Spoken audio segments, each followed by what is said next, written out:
नमस्कार और हिंदी दिवस की आप सबको बहुत बहुत शुभकामनाएं। और एक बार फिर आभारी हैं कौंसलर आवास के जिन्होंने इस कार्यक्रम को आयोजित किया है।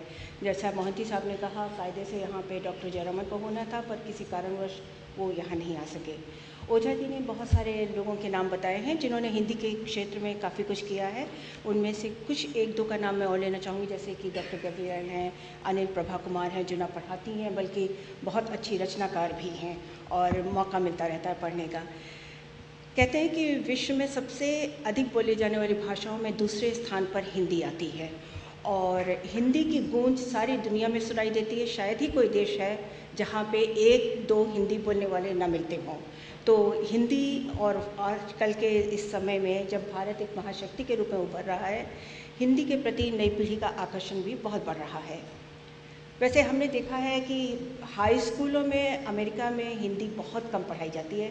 शायद इसका कारण ये भी है कि उन स्कूलों में हिंदी के कोर्स नहीं दिए जाते हैं। तो ऐसे में निजी संगठनों और संस्थाओं द्वारा चलाए गए कार्यक्रम बहुत महत्वपूर्ण रहते हैं। बात करते हैं भारतीय विद्या भवन की, जो भारतीय भाषा, संस्कृति और दर्शन के प्रसार में एक अग्रणी संस्था रही है। भारत सरकार तथा कई अन्य हिंदी संस्थानों के सहयोग से न्यूयॉर्क में हुए 8वें हिंदी सम्मेलन में भारतीय विद्या भवन की बहुत सक्रिय भूमिका रही, बहुत महत्वपूर्ण सहयोगी रहा। और शायद पिछले कई वर्षों से न्यूयॉर्क में हिंदी की मशाल जिन्होंने जलाई रखी है वो हैं डॉक्टर जयरामन। और डॉक्टर जयरामन हिंदी के एक पुरोगामी व्यक्ति रहे हैं। 30 वर्षों पूर्व उन्होंने और तुलसी जी ने भारतीय विद्या भवन यूएसए की स्थापना की थी और तब से डॉक्टर जयरामन के अथक कार्यों ने हिंदी के प्रचार प्रसार में बहुत महत्वपूर्ण योगदान दिया है। भवन की हिंदी कक्षाएं 1982 से चल रही हैं।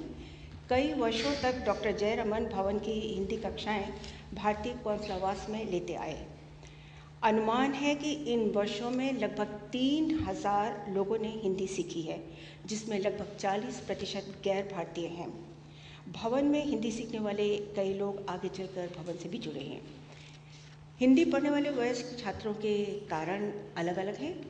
कई हिंदी सीखते हैं क्योंकि उनके साथी हिंदी बोलने वाले हैं, कुछ भारत और उसकी संस्कृति को और विस्तार से जानना चाहते हैं और कुछ योग, आयुर्वेद जैसे क्षेत्रों में रुचि रखते हैं।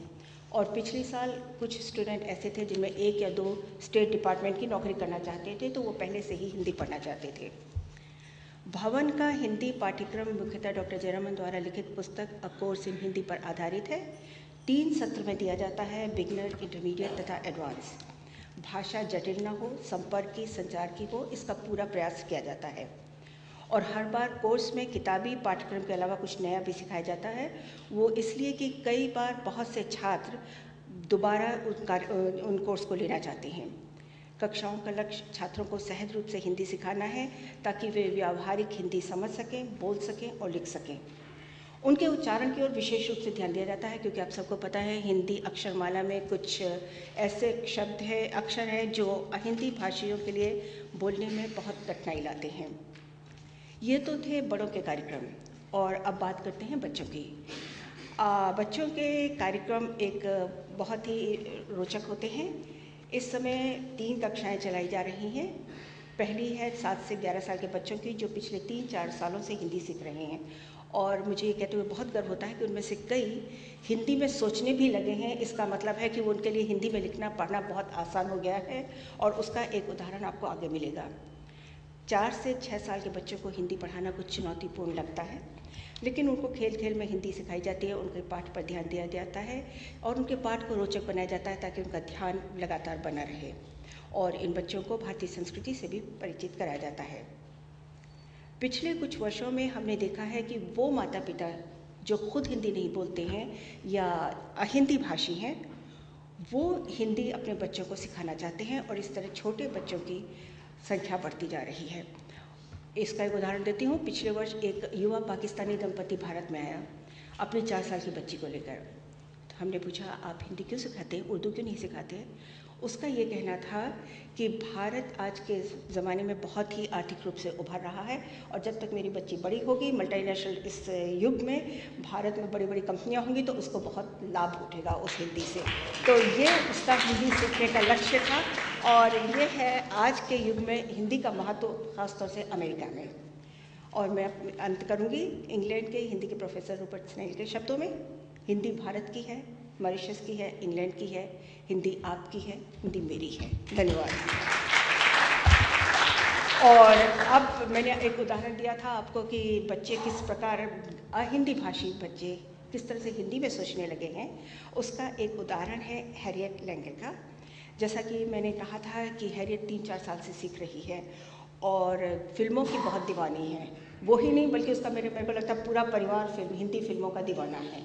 और ये लोग ख़ास तौर से गए थे कागज़ के फूल देखने के लिए। इन्होंने पूना इंस्टीट्यूट से एक कॉपी ली, एक हॉल रेंट किया और तीनों ने बैठ कर के अकेले कागज़ के फूल देखी थी। हैरियट ने अपने अनुभवों पर, भारत के अनुभवों पर किताबें लिखी हैं। अब ये बच्ची किताबें लिखती है, कहानी लिखती है और हैरियट आती है हर हफ्ते 1.5 घंटे की यात्रा करके वेस्टचेस्टर से हिंदी सीखने। जैसा कि कहते हैं रेन और शाइन नथिंग स्टॉप्स हर। तो हैरियट लैंगल।